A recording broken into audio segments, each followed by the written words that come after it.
Depois, daqui a pouco, depois da prova do Peixer, ele vem, vai falar um pouco de peças. Então, cabe a mim aqui a gente aprofundar um pouco em algumas teses, né? Ele falou ali de forma geral as teses, eu queria aprofundar em alguma coisa e a gente vai tratando aqui, né? Bom, então,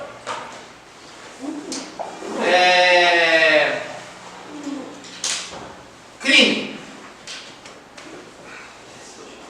Crime. O que é um crime? Considerando, né, o que já foi falado hoje, a teoria tripartida,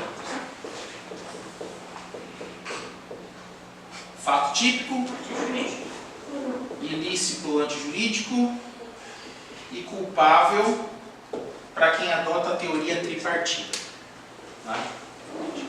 Estou acostumado também a falar dessa forma aqui, da teoria tripartida. Tem mais teorias? Tem.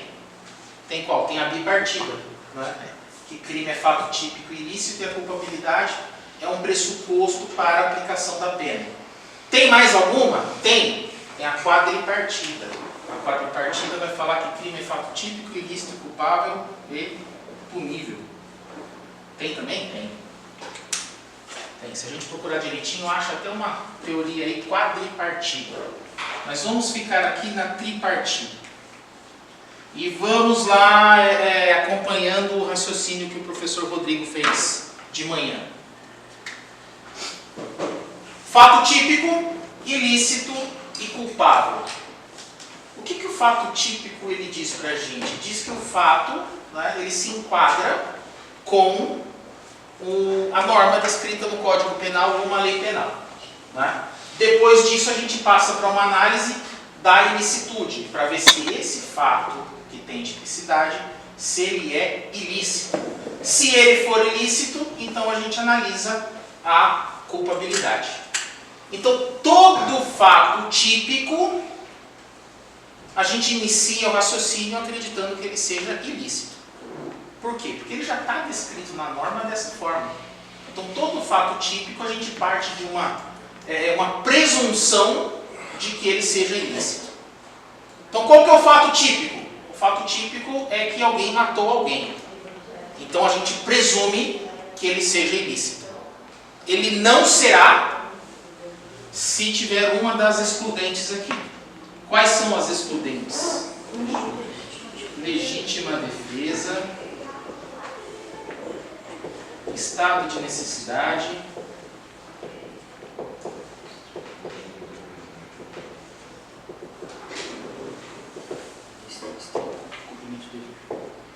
estrito cumprimento do dever legal,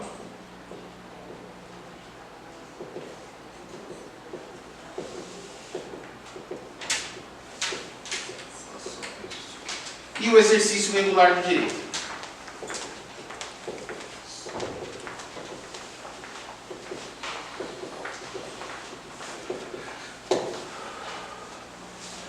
São as excludentes de ilicitude, né? Legais. Legais porque é aquilo que está ali. Aqui no fato típico a gente também pode dividir o fato típico, não pode? Como é que a gente divide aqui? Conduta, resultado, nexo causal e tipicidade. E a culpabilidade?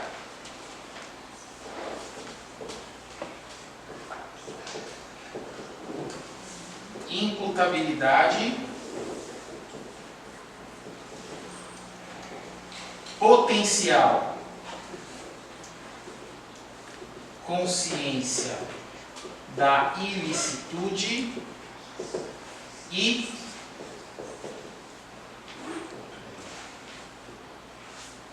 exigibilidade de conduta diversa.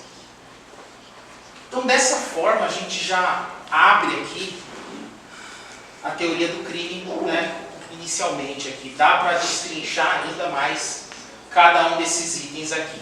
Tá? Então, como hoje a ideia é falar um pouco daquilo que é para a prova da OAB, isso aqui importa muito, né, para a prova da OAB. Por quê? Porque as teses vão sair, muitas delas vão sair do destrinchar disso aqui. Tá? Então, por exemplo, aqui, fato típico. O que é que a gente pode ter aqui de tese relacionada à tipicidade da conduta? Tá? O professor até falou ali um pouco, eu vou insistir um pouco nessa tese, porque eu acho interessante. É possível, né, a gente ter alguma coisa relacionada a isso, que é o erro de tipo. O erro de tipo.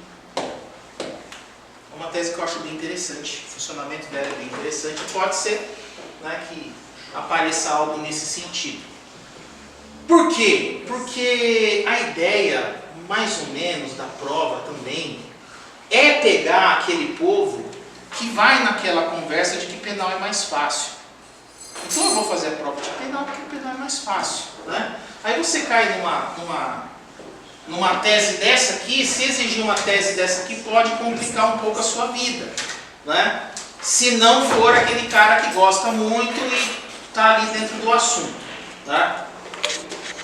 Qual crime que eu queria pegar aqui, para a gente falar do erro de tipo, para exemplificar a tese?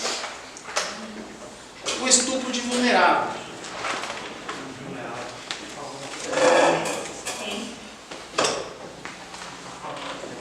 O estupro de vulnerável.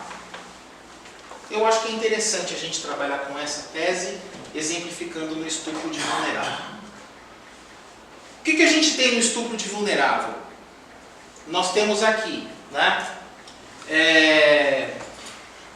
Conjunção carnal. O que mais? Vocês lembram? O ato libidinoso com menor de 14 anos. Aqui está mais ou menos, né, o 217A do Código Penal, que traz para a gente o tipo penal do estupro de vulnerável. Então, se o agente pratica conjunção carnal ou ato libidinoso com menor de 14 anos, ele pratica o estupro de vulnerável. Aqui não exige violência, aqui não está pedindo violência, não pede violência, não fala nada de grave ameaça, nada nesse sentido. Isso significa que pode até ser consentido. Pode ser consentido.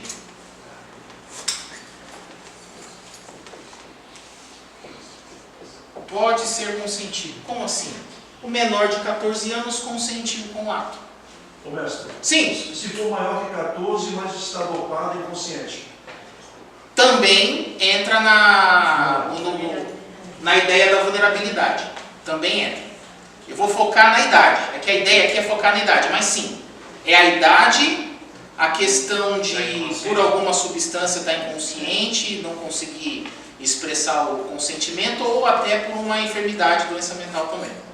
Tá? Mas a gente vai focar aqui na idade. Professor, oi? Mas aí no caso que ele falou, se for maior de 14 anos e tiver sob efeito de alguma substância, não é estupro de vulnerável, é um estupro normal. Se estiver vulnerável, se estiver não podendo oferecer resistência nem demonstrar o consentimento, é vulnerável também. É vulnerável também. Essa condição coloca ela na condição de vulnerabilidade. Não está no caput, é que está num parágrafo. Também na questão, se for maior de 13 anos, 14 anos, e tiver relação com consentimento, não é estupro, então. Maior de 14 com consentimento não é estupro. Não é crime, então. Não é criminal. Não. Então, pode ser consentido? O menor pode consentir, mas mesmo assim é estupro de vulnerável. Tá? Por quê? Porque esse consentimento não é válido. O consentimento válido vem de maior de 14. Tá? Então seria manter a conjunção carnal ou o ato libidinoso com o menor de 14 anos, que mesmo que consinta, o consentimento não é válido e ainda assim é estupro. Outra questão, né?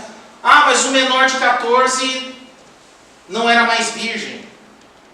Ou já pratica aí há muito tempo, é conhecido dessa forma e tal. Não importa.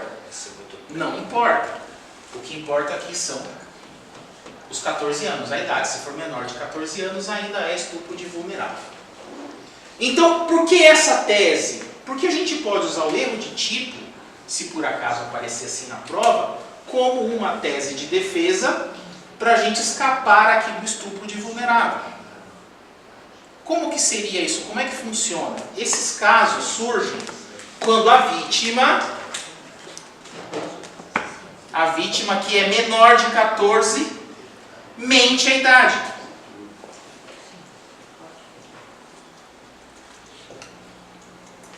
A vítima mente a idade. Tá, então como é que acontece? Até um caso que eu peguei, né? A menina tinha... Quanto que ela tinha? Não recordo agora se era 12 ou 13. 12 ou 13. Foi numa festinha na casa de uma amiga. Lá ia ter um outro rapazinho também, com 18. E ela queria muito ficar com ele. Queria muito. Foi lá, mentiu a idade, disse que tinha 15, ficou lá com o rapaz e ela queria, o rapaz queria, não tinha adulto por perto, foi tudo assim